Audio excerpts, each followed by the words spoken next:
Well, welcome guys. The time has at last arrived where we have new footage of actual gameplay of actual Cantha, actual Shing.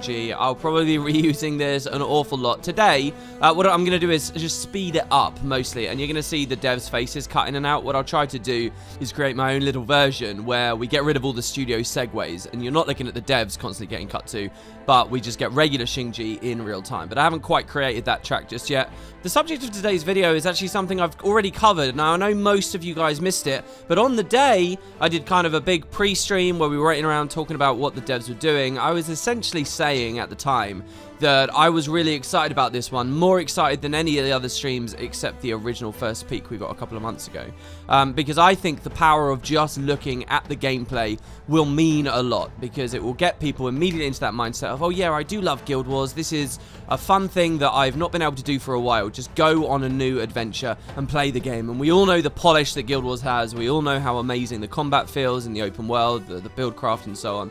So I was really looking forward to it, and in general I think it did exactly what it says on the tin. It gave us more regular gameplay. The presentation was a bit wonky. The studio does this thing where they throw devs or people in the game to play it, but it's a client they're not used to. They don't have their MMO mouse. They're back to default keybinds. So they have to like start skill clicking, and they're not used to moving the camera, and you know, they haven't got their FOV set up right. So most of the stream, unfortunately, was the devs in God mode, and whenever there was a fight of some kind, they were just completely incapable of playing. And that's especially disappointing when it came to one of the hosts who was playing the Catalyst. You kind of want to see Catalyst gameplay against new enemies in the new expansion, right? But really it was just them getting beat up a lot and trying to show off like the spirit of the events. I think that really if they just wandered around and explored a little bit more instead of those long combat bits, this would have been almost a perfect stream for me. But so let's talk about it. I'm going to give you guys some of my takes, some of the little Easter eggs and things I caught in the background. I do apologize if you're watching this and you were one of the minority that was actually there live on the stream itself. Again, I know I haven't traditionally been much of a streamer, but I'm doing a lot of it at the moment. I do, guys, recommend you click the link in the description so that you know that these things are happening. So let's run through. First of all, graphics, presentation. I didn't really go into this stream with much thought for this stuff, because I don't really care about the topic that much. I think it will look fine in general, but we all know what the house believes. Most people who have been watching End of Dragon's Press, you're all saying that it's been too saturated, right? Well, those criticisms have been eased. I think a lot of people saw this in-game and they realized, oh, it's not as shiny, it's not as bright, it's not as colorful. To me, it actually just feels a lot like Path of Fire, and I don't really see people complain about POF very much either. When POF came out, they really boosted the colors, they really boosted the contrast. Like, dark areas in POF are really dark, and sometimes it's like a little bit, you know, like pastel-y, and it's a bit crazy, but it works in general. You know, I did see some response to Shing here, where people were saying, oh, it's nice to finally have a nice area that's not doom and gloom. And while I agree that Heart of Thorns was pretty doom and gloom feeling, or the endgame areas of Core were pretty doom and gloom feeling, when it comes to Path of Fire, yeah, you have the Desolation, but were the Highlands really doom and gloom? Was the Crystal Oasis really doom and gloom? Was Vabi doom and gloom? I mean, Vabi, I think, is the best example to draw against Shing, because Vabi has those brilliant blue roofs and the brilliant red roofs, and it just feels very, very bright and very shiny with like this beautiful, gorgeous purple brand cracked through the sky. You can see it almost any time. So I think it was perfectly in line. I think POF is a brilliant expansion. It's the height of Guild Wars so far. And Shing looks about as good as that in all ways graphically. What I actually enjoyed more than anything else were the water reflections. We spent a lot of time on this stream in the same area that the fishing stream happened and the skiff stream happened. It seems the devs are so scared of spoilers. They're so scared that you'll know a little bit about the setting. To me, I think basic elements of the setting that will be visible just by looking around, you can't really consider those spoilers for the main story. There's gonna be a bit of that. People are opting in to having it a bit ruined just by looking at pre-release press. The people who are really leery about it aren't watching the stream. And yet, ArenaNet are just so scared of putting the camera in the wrong place or opening the world map. I was desperate for them to open the world map. I think everyone was desperate for them to open the world map. Since the stream, the community has like stitched together all the little mini maps we saw to try and create some sense of what Shing looks like, and they wouldn't do it. My guess with the world map thing is that actually they're not opening the world map because it would look ugly. Do you guys remember the Path of Fire leaks where it was just a bunch of really gross looking rectangles dumped onto the world map? And I know what some of you are thinking, Guild Wars 2 looks like at that at the best of times, but I mean, it was really egregious. The same thing happened with Heart of Thorns as well. This is a weird bit of trivia. Some of you guys might not remember, but if you got into Heart of Thorns early and you got to the Auric Basin map, you could notice the same thing was going on at certain zoom scales. So I think that that's what the End of Dragons maps look like. I think it's just very work in progress and unfinished, and that's why they're hiding it from us. I don't think it's been what I've seen some people speculate on the lore, that there's now a land bridge between Shing and the mainland. We saw that on a map years ago, but I think it's because you weren't supposed to scrutinize and it was just a little bit of an art error. The map on the official website does show the waterways intact, so I think it's just a normal world map, guys. We just have to wait a bit. Obviously, the big question about the world map is, does it connect properly to the rest of the world? Have they made it really wide? That's what I want to see. So that you can see the battle isles on there, so that you can see some of the eastern lands, some of the western lands, or, and like, you know, that sunken island chain that we've seen hinted before, or is it its own separate area, which would disappoint me, but I can imagine them doing. That's what they did with Cantha in the first game. It's just so far away, right? So, rewinding a second, I mentioned that the stream spent a lot of time in the fishing and skiffing area.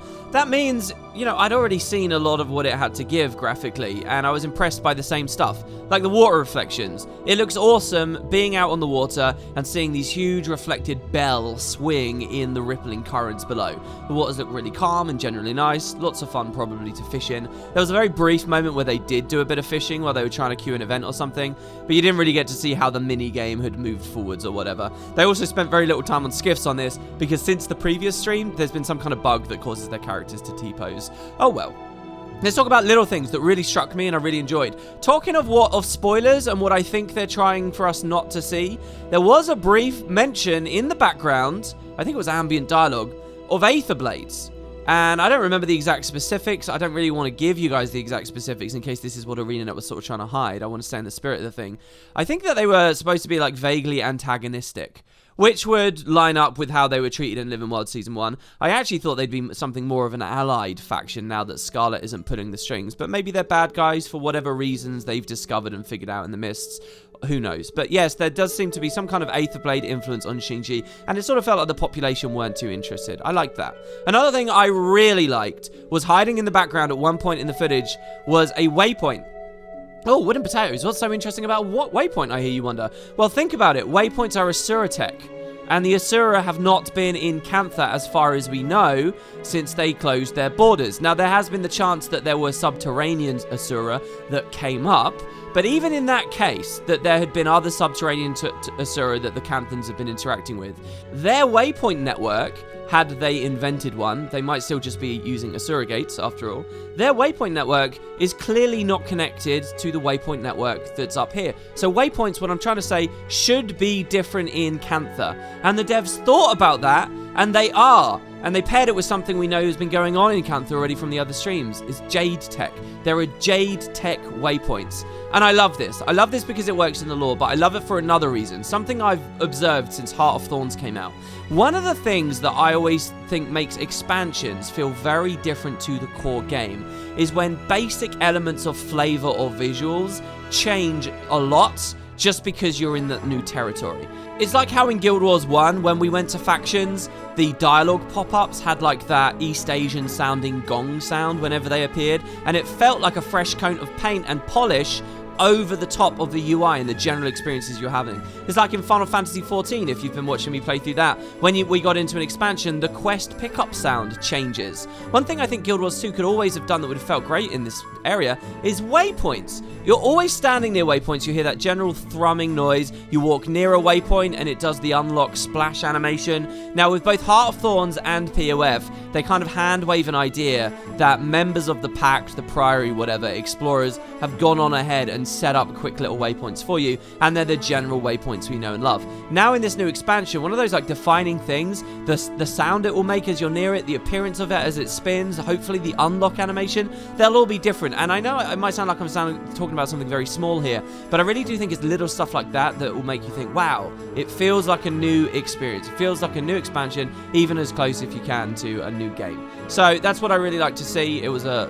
real highlight, as small as it is, but that's just the kind of guy I am. Let's move on. A brilliant type of event that they showed off You guys remember how Heart of Thorns did a lot of radical stuff with its meta events, especially? It worked really hard on those. If you think about Verdant Brink, the first one we got to, they had the commander speaking in the open world as you collected crates, like supply crates during the nighttime, and you were building up those camps. So that was nice and a fun little new thing that they've leveraged multiple times ever since. In this stream, we unfortunately didn't see the commander talking in the open world. I don't think we did. I would have loved that. That works really well in VB. They didn't even manage to do that the whole way through Heart of Thorns, for what it's worth, but Verdant Brink has it and it feels good. But they did show the crate mechanic coming back to a degree, but it's much more interesting now. Now, when you pick up a bundle item like these crates, and I assume many other bundles will work this way as we go through Cantha, and this is the important thing, it's a technology we're talking about here, not its specific application. You can pick up a crate, you can actually then pick up a second one, and then you can pick up a third. Each one you collect builds on the animation. You've got like these wobbly stacked crates that you're moving around. Slow down your movement speed, and crucially, here's a great thing, they're bundles that you can't then mount with. I feel like bundles have been handled a little bit weakly ever since mounts came in with Path of Fire. It was one of an interesting sides of the game that, I don't know, mounts make feel weird because you just pick it up, then you get on your mount, and you can't even see you've got the bundle really because your skill bars change, but you know it's there, and then sometimes they go away. Well, they've like unified all of that, and it's one of the cool things that Cantha can do, End of Dragons can do.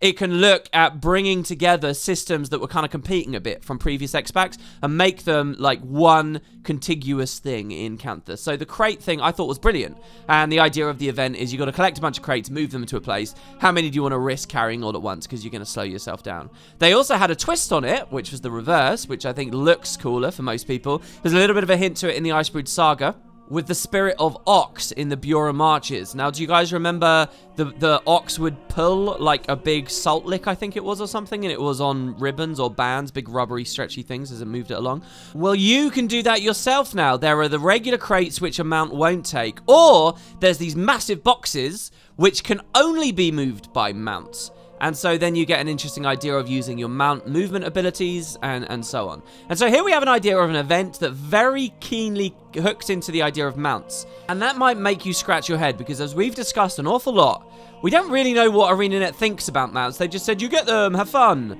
And they haven't really embellished on that. And that could be very weird for how divergent the experience is going to be for veterans versus new players who do have them and don't have them.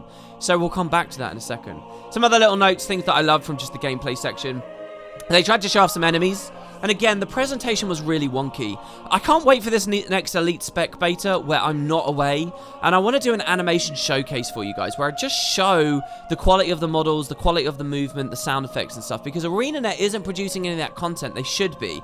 And unfortunately, what I want now is an enemy showcase. What I want the devs to do is drink a tonic that turns them into these new enemies, and to stand there and to show us the idols and show us the various combat abilities, or, you know, use a dev command to possess one of the creatures or something, so we really get it on camera. Unfortunately, on this stream, we didn't get any of that because they were like fighting and they didn't know their controls and everything was flashing and the bloom was going all over the place. It was a bit lame, but let me tell you, the enemies look brilliant. This is one of the things I live for in expansions. I think back to Heart of Thorns when Pocket Raptors and the Bristlebacks and stuff, it was all new, right? You think back to POF and fighting the Hydras and observing that their heads fall off, and the Sand Sharks and the little eels and the Choya with their amazing death animations where they explode into fruit.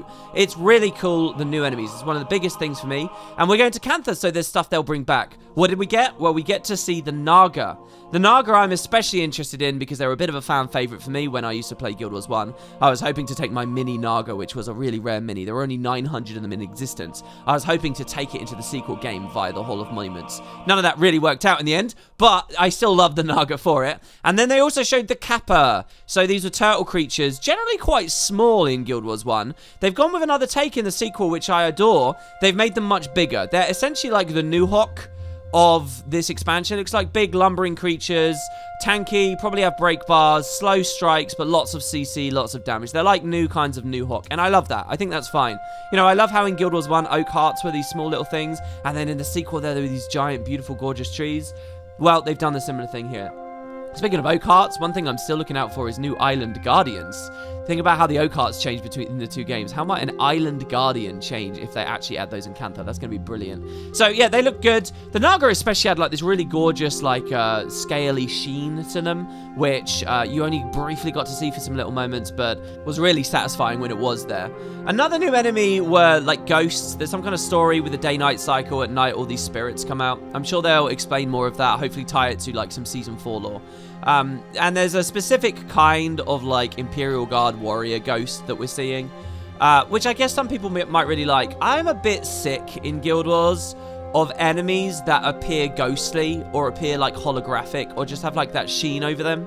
Like, I realized this when I was playing Dragon Bash this year, and I was doing the arena a lot, messing with arc settings, which you guys saw on my videos. I feel like the enemies just look way cooler when there's not, like, all these glowing, translucent effects all over them. And, you know, they're ghosts, and they're holograms and stuff, so they kind of need to have that effect. So it's not that ArenaNet did anything wrong, it's just I'm a little bit bored looking at them. I kind of want to see the real deal, you know? One final thing that really excited me, they had a section with some boats moving across the water, as you'd expect. But when I say boats, I don't mean skiffs. I don't mean players actually carrying their friends around like we saw in the previous stream. There was a boat event.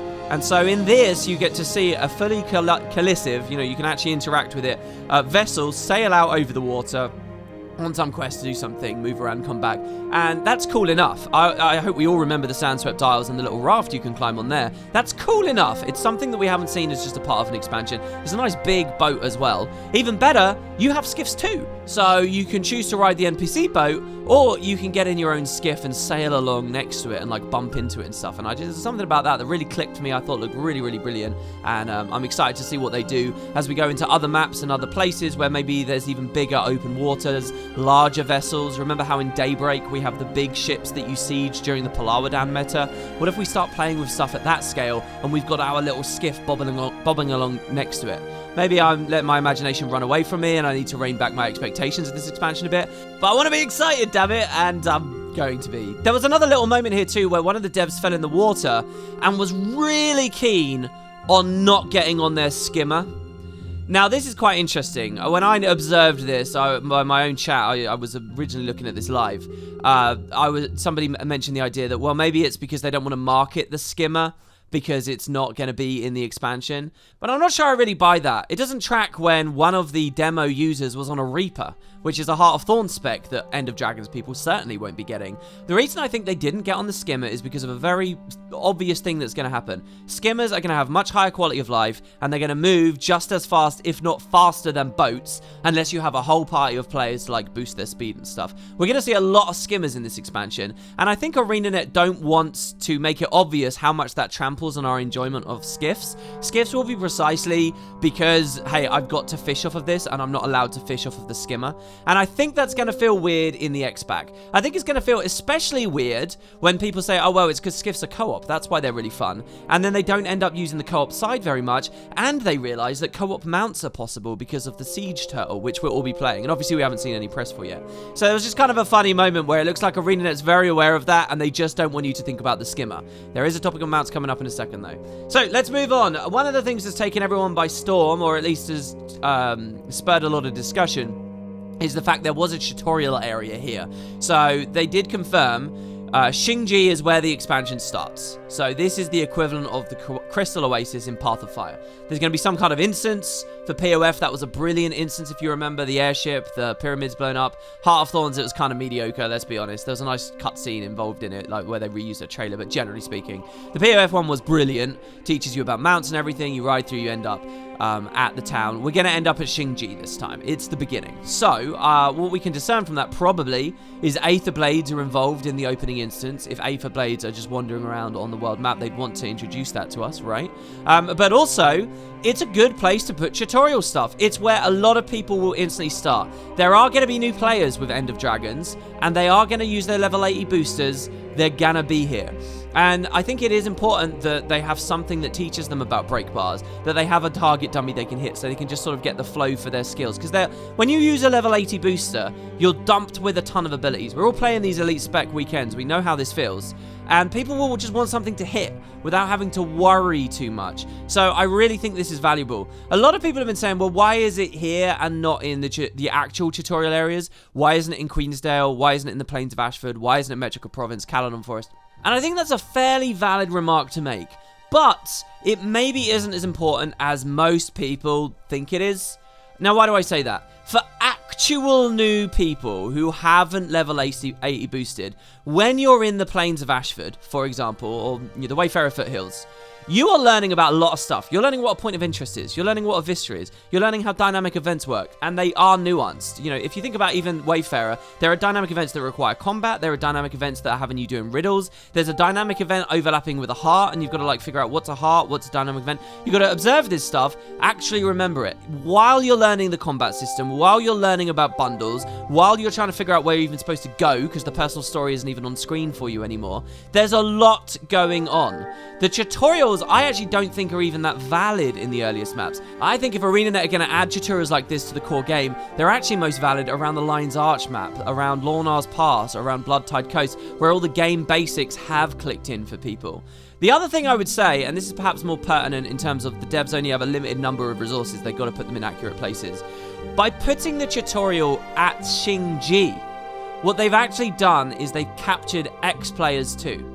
Now, there's an unfortunate reality we all have to face. A lot of people, even people listening to this video right now, aren't playing Guild Wars at the moment. Possibly they haven't even played it for years. And very definitely for the actual people in the expansion when it comes out, there will be people who didn't play it since Core. There will be people who didn't play it since Heart of Thorn, since POF. We're talking a long time now, guys. And those people will still remember the basics, but they definitely do need to remember what a break bar is, whether a stun does more than a daze, what kind of soft Cs hit break bars, and so on. They need to get caught up on what the ground target, orange telegraphs and stuff will do. And I can tell you, the unfortunate reality is that those players, if ArenaNet just put the tutorial at Wayfarer, they wouldn't go back to Wayfarer. They'd log in on their existing level 80, and they'd say, well, I've done all that content. I already know that. Why would I go back? And they would miss it. By putting it in the expansion, I think that ArenaNet gets the broadest community for the cheapest amount of development. They're going to get genuine new people, and they're going to get returners. And those are just as important. Maybe even more important, because they have a demonstrated capacity to get hooked on the game for a little while, right? So aside from that, I think it's genius, right? It's so genius. I'm amazed that we've had so many renown hearts for so long, and this hasn't been an objective. I genuinely think that ArenaNet should copy-paste this into other hearts later on. Like a heart that requires you to break a break bar.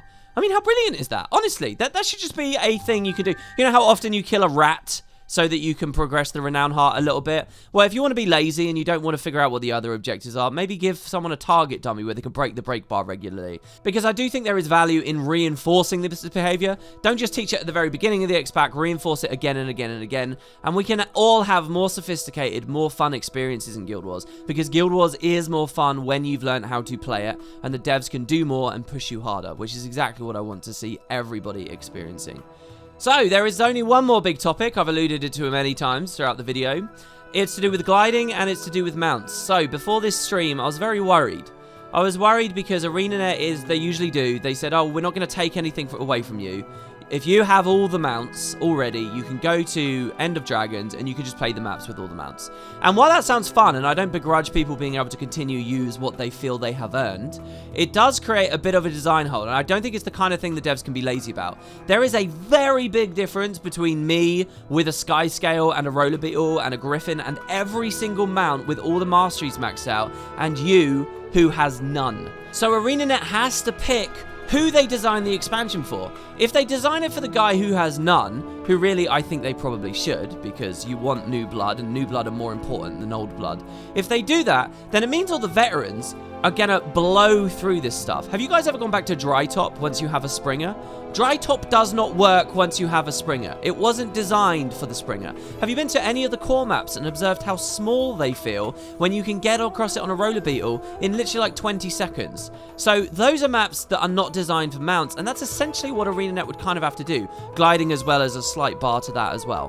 What I was worried was that ArenaNet weren't actually thinking about this topic. And well, on this stream, they revealed they have thought about the topic, and what they're doing is squeezing us into the middle. And just the fact that they have demonstrated they do get that issue means that I actually feel very, very comfortable this should be fine. So here are their solutions, and I think they're pretty good. First of all, gliding, basic tier 1 gliding. So this is not updrafts, this is not ley lines, which they could just eliminate from the expansion anyway, so this doesn't really matter. But it's not infinite gliding, it's not speedy gliding when you lean. It's just a little glider that runs out fairly quickly. That is becoming a global effect in End of Dragons. So I don't know what they're doing. Are they just enabling this for the whole game everywhere? You instantly get the T1. This is going to be a bit weird because Mastery UI only unlocks at level 80, and like how does that actually affect Heart of Thorns progression and stuff? What I'd really like to see is they do an actual mini quest thing where you build a little Canthan glider for the flavor of it, because I think that, you know, new players who get the new expansion should get that feeling. Oh, here's a glider for you. But also just so that it's not messy with overlap with Heart of Thorns. And with that, with just a little bit of gliding for everyone in End of Dragons, that opens them up. And they demonstrated that perfectly. They showed off in the tutorial heart area. There's a like climbing frame, a little jumping puzzle in a heart. How brilliant is that? And during it, there's a tricky jump that you kind of have to do a mini glide for. Just a tiny little glide, a few little frames, but you've got to glide. They would not be able to design for little moments like that if everyone didn't instantly have T1 gliding. So that's what they've done. This also has a little bit of an impact on fall damage and stuff, which the devs have kind of shown they don't care about for a long time. So hey, it's not like I really expect Cantha to be filled with really, really high heights too much anyway. Not unless we get to Echovald. The idea of gliding around in Echovald with just tier 1 gliding, trying to get from tree to tree, is super exciting to me. But, you know, I'll probably miss out on that because I'm a veteran account and I don't get to sort of go back, as it were. Then there's another thing they've done, that is with mounts. So what the devs have done is there are mounts in End of Dragons. Think about this. This is actually a huge announcement. And they seemed almost like scared to talk about it. This is something that should be as a bullet point on the main page. Everyone should be talking about this fact. This expansion gives you mounts. It doesn't give you all of the POF mounts. Mounts are still POF's thing, and it has a huge roster of them. But in End of Dragons, we will get the Raptor, and we will get the Springer. Now, that is incredibly intelligent to identify, I think, because those two are the ones that give you the most movement. Those two are like the low bar of what they have to design for, like, what is supposed to be high up? What shouldn't I be able to jump up? Am I going to design it for someone with no Springer? Or am I going to design it for someone with a Springer? They're going to keep all those levels and stuff the same. And what that means is everything they've learned and all the rules and expectations they've learned about environment design throughout the POF era, they all stick for End of Dragons. Because all End of Dragons players get 2 mounts. So I really think that the devs should be talking about that much more openly, and it should be on the main website, and they should, you know, make it clear to new people. That is a selling point. Now, unlike with the glider, where they kind of just suggested everyone would get it, it kind of sounds like maybe you will be able to get all the masteries for these ones. It kind of sounds like maybe there will be acquisition processes, like there will be Raptor stables, and there will be Springer stables and stuff like that. And that's going to be really interesting, because now I really do feel like, I love that idea for what's well. I think that's brilliant. That's the best way to do it. But now I feel like, okay, I'm going to go to End of Dragons, and am I going to miss out on, like, some quests? Am I going to miss out on those little moments where I'm just getting them? Like, those are cool, rewarding experiences. The feel of building your Raptor up, getting that super long leap, or getting the super high jump on the Springer, that's a really fun experience. I'd love to have that again. I haven't had that for 5 years by the time End of Dragons comes out. So I'm keen to see exactly how they've handled that. Another smart thing for this, by the way, on ArenaNet's end, how many of us really thought that skiff skins were going to make them a lot of bank in the gem store? How many of us really? Well, do you know what they can continue to do now that they've decided upon this? They can keep doing Raptor and Springer skins right through this whole era, and people hopefully will still feel rewarded with them. So that's the Springer and the Raptor. Let's talk very briefly about something else then. There's no skimmer. They're very specifically not giving you a skimmer, which is also kind of a basic movement tool, because they want you on skiffs. So, for totally new people, that push-pull isn't going to be there. It's only veterans that are going to realize the skimmer's a bit better. And when the new players see that, I think that's going to be great incentive for people to go back to POF. There's no Jackal. Does that mean we won't see any Jackal portals? There'll be no quicksands type mechanics for the skimmer here, for example, either. I'll be curious to see if they do that, if they do bouncing mushrooms and cross-pollinate in a big way. There's no Sky Scale. Now, the Sky Scale is actually obscene movement, but the Sky Scale is kind of weird, just like the Roller Beetle, in that they're not just attached to POF, they're behind gem gates in POF as well, which is weird, and it's especially weird about Cantha. I wouldn't be surprised if in the Living World season after End of Dragons, there becomes an alternate path to the Roller Beetle, just like we're going to get alternate paths to the Springer and the Raptor. See, what I want in End of Dragons and throughout Cantha is lots of roller beetle races. I mean, come on, really, at least one somewhere in Shing. But it's a really weird thing to ask someone to get a roller beetle in the context of just being an EOD person. So I definitely think they should do an alternate path. The roller beetle makes the maps feel really small once you've got it and split up. So maybe leave it for Living World after, do it that way. But I wouldn't be surprised if they go for that. One final thing that they did, and don't let me understate this, I'm squeezing it in right at the end of the video, but it is important and it is cool. There's rentals everywhere. So even when you don't have those mounts, they just have rentals dotted all over the place. Honestly, I would have thought maybe they'd just leave it as a rental thing, but they've actually given you full acquisition. And they've got a new idea as well. Remember how at Dragon Bash you could do mower racing and you'd attach to the mower that runs around? They've taken that concept, that's all over the expansion now, like flight paths. Any World of Warcraft players that do flight paths? Final Fantasy XIV players that get on a chocobo and move around? Well, it's the same thing. You can move from one place to another to get kind of an immersive run. That might allow the devs to do less waypoints. That will make the maps feel even bigger. We're going to have POF scale maps, but with even less movement access for some players. And I think that could lead to an awful lot of fun. They didn't do much running around on the stream, so it is a bit tricky to get the full sense of scale of the environment. But I think they did a good job at giving us a sense that it's going to be big. And there's still a lot of Shing that we haven't seen. So that's it, really. That's my biggest takeaways from the Shing stuff. Let me know below if I've missed something. Obviously, there's been a lot of discussion. Maybe there was something else hidden in there that really draws some of you guys' eyes. Did we see like a new mini or something, maybe? I'd be curious to hear about that. As for me, I do want to take a second to very sincerely point out to you guys, many of you might think that I've not been very active lately, but I've been insanely active. As I alluded to, it's over on Twitch. I'm building a big Guild Wars 2 versus Final Fantasy XIV review. There's huge amounts of discussion and conversation going on. Please check out the link in the description because you will miss out on a lot of that stuff otherwise. My idea is the review's going to get uploaded to YouTube, but it might be a couple of days further till that appears. In the meantime, I can honestly say I'm like worried and disappointed that I'm putting a lot of effort in, but it's a tiny proportion of the user base that even knows I'm doing it, and I don't know how to just let you guys know or make it sound captivating enough. So give it a shot if you like. The review itself I hope will be really high quality and you guys will enjoy. As for YouTube itself, I will be bringing Boots back on for the Catalyst discussion and for the Vindicator, which we haven't done yet. That's a Q&A format you guys can keep dropping. I'll also be watching comments here for Q&A ideas and stuff. We could do like a follow-up on Shing. And speaking of Boots, I also have another YouTube video which might already be out. The final Boots bad builds of this era with POF is up. It's a really good one, genuinely. Quite often Boots makes something, I scratch my head and I never try it. This is a build that I actually will be playing and enjoying. It's a very fun one, so keep an eye out on his channel as well for that. So there's a lot going on. I desperately want you guys to know that there is a lot going on, and please try not to miss out on it. I'm very aware of how low quality people usually find streams to be and how boring they find them to be, and I try to not fall into that trap, so... And yeah, that's it. Give me your thoughts on Shing down below. I'll be reading very closely, and I'll see you guys on the next one.